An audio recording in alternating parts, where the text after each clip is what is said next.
Today, November 20th, marks the annual Transgender Day of Remembrance, a day to memorialize all of those people who have been murdered as a result of transphobia.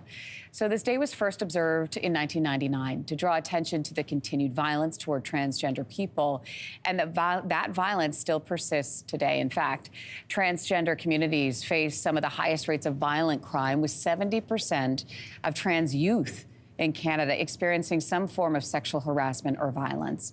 To help us understand the significance of the day and how far we still have to go, we have award-winning trans advocate Fae Johnstone joining us all the way from Vancouver. Very early for you, Fae, so thanks for getting up. Good morning to you. Good morning. Thanks for having me on. Transgender Day of Remembrance is a day of both reflection. It is a day of action, Fae. What can we all do to support the trans community?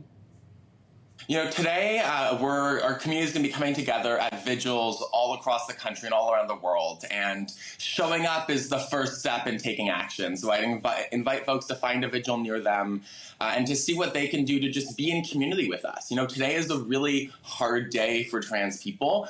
And a lot of trans folks are very scared in this political and social climate. We're seeing hate rise. We're seeing violence rise here at home and all around the world. And so I think showing up today to be there with us, but then showing up tomorrow and recognizing that Canada is a better place, the world is a better place, when trans people can lead fulfilling, free and equal lives just like everybody else. That is my call to action today. So what do you think is fueling this surge in anti-trans rhetoric?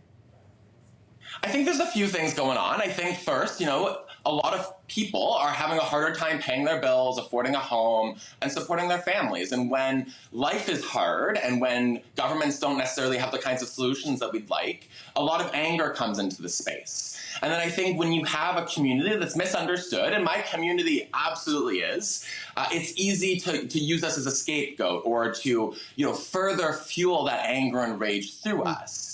And so I think that there are some folks who want us to look at our trans neighbors as if there's something wrong with them, who want us to look at trans kids with suspicion, instead of seeing people who are, again, just trying to live their lives, to grow up into happy and healthy adults, and to have the same freedom that everybody else deserves. You know, the mental health impact of living in an environment of, you know, constant harassment and danger. I mean, I can't imagine. A study published in the Journal of the American Medical Association found that transgender and gender diverse people were 6 times more likely to have attempted suicide when you compare those numbers to cisgender people. So what do you think are the most significant contributors to the mental health crisis within the community? I think a lot of it is the everyday experience of harassment. You know, it's not that every day something adverse or negative happens, but you always are made aware in this country, in this world, that there's something different about you if you're trans. You're more likely to be bullied in high school. You're more likely to be mistreated in your workplace. You know, trans people are more likely to be homeless, to be survivors of violence, more likely to make less money. And all of that takes a toll. And so many of us are struggling these days, but when you add these factors, the burden becomes so much more significant, especially when your humanity is being lost in the conversation.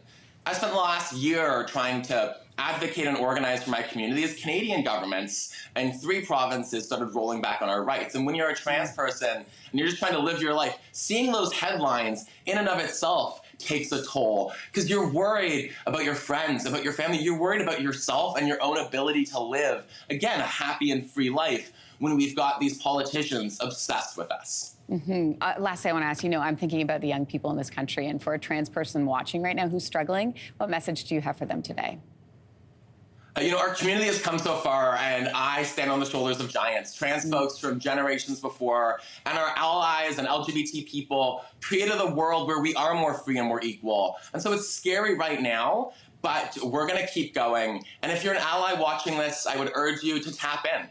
My organization, Momentum, you can visit www.momentumcanada.net to take action and to help us build a Canada where my community and every community has the best possible life in a healthy community. What a powerful message to end this interview on. Fae Johnstone, great to see you. Thank you. Thank you so much. If you or someone you know is struggling, here are 2 places you can go for support. You can call Trans Lifeline between 5 p.m. and 1 a.m. Eastern. That number's on your screen. It's 1-877-330-6366. Or you can text or call the Canada Suicide Crisis Helpline 24 hours a day, 7 days a week. That is 988. If you liked that video, make sure to subscribe to the Your Morning YouTube feed, where you can find all kinds of new content posted every weekday morning.